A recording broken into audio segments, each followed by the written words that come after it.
Hey guys, Troy here, back with another video today.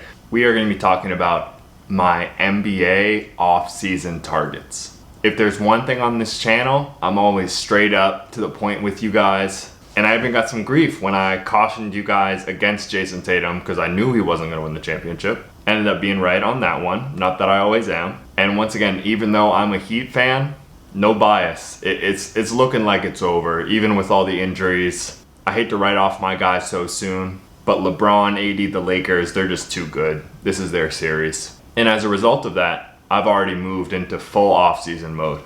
And even though I think I still might wait a couple weeks for it to be fully the NBA offseason to be buying, because I think prices still have a tiny bit more to go down, I wanted to at least share with you guys some of the players I'm looking to pick up. Now, the first one is an easy one.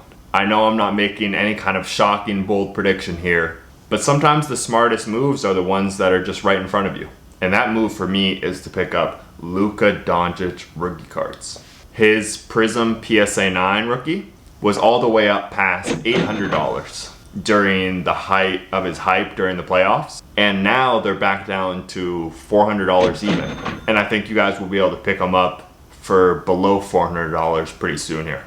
Now some of you might be sitting there saying, oh man, I don't know, that was a crazy time for the card market. I don't think Luka's ever going to get up back there to $800. Now, I personally would disagree with you. I think we have not seen anything from Luka yet. He has so much more to go. But even if you're right, which is still possible, I would be very, very shocked if that card doesn't hit at least 600 at some point next year.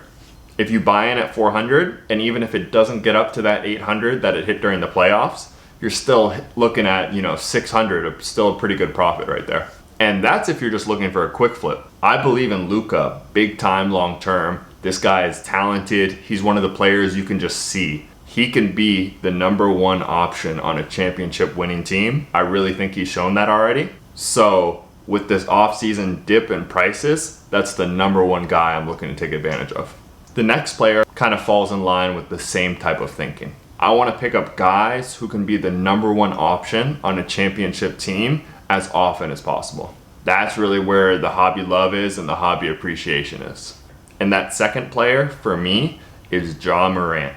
The rookie of the year last season, so dynamic, so talented, this God-given athleticism that you just cannot teach. And the other thing people don't realize that you can't teach that he actually has is basketball IQ. Ja Morant has outstanding basketball IQ. He knows where his teammates are, he knows when to get them involved, he knows when to take over. He's just a bona fide star.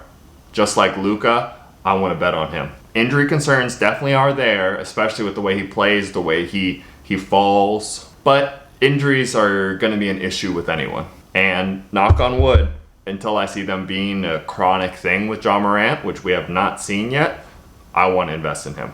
Now, even I'm getting tired of me and everyone else in the world talking about Prism, so for once, let's switch it up a little bit. Ja Morant Optic Holo PSA 10 was doing over $2,000 at its peak this year, and one just sold on eBay for $890. So once again, in my opinion, for a quick flip, if you're saying, oh, I don't know, $2,000, I'm not sure it's going to get there again. I think an easy $1,400, $1,500 at some point next season. Once again, not even taking into consideration Ja's long-term development and potential success. Plus, just like Luka, a guy who's exciting and fun to watch. This offseason, if you can get these stars, these potential number ones at discounted prices, I really think you should be doing that as much as possible. Pick number 3 is a little bit more risky. It's actually 2 players combined, but if you kind of want to take a flyer, which has a potential to net you a crazy, I don't like promising big numbers on this channel because I think it's kind of a scam artist tactic. But if one of these guys hits, you really could hit 5x. And those 2 players are Cam Reddish and Kobe White. First, I'll start with Kobe White. Just go look at his numbers for the end of last year, and I was honestly shocked at what I was seeing.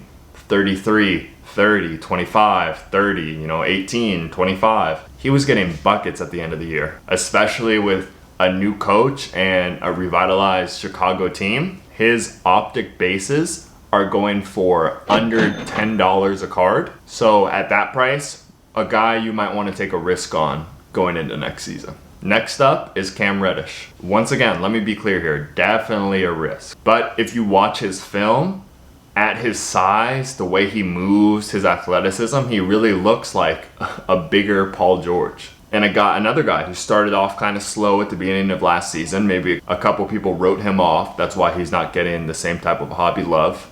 But at the end of the season, he was playing really, really well. So in terms of just a pure potential play, I would take a chance on Cam Reddish. I think he has as much potential as, honestly, anyone in that class. You can pick up his Prism Silver raw for under $50. And as you've seen with, Bol Bol, Michael Porter, Tyler Hero, if he has any type of success, those cards, especially if you get them graded, are really going to go on a run. All right, guys, that's it. Just a couple guys I think you have a good chance to take advantage of right now while we're heading into the off-season dip that I think have a chance to bring you big profits next. Make sure you like and subscribe down below. We're going to keep the videos coming. Thanks again.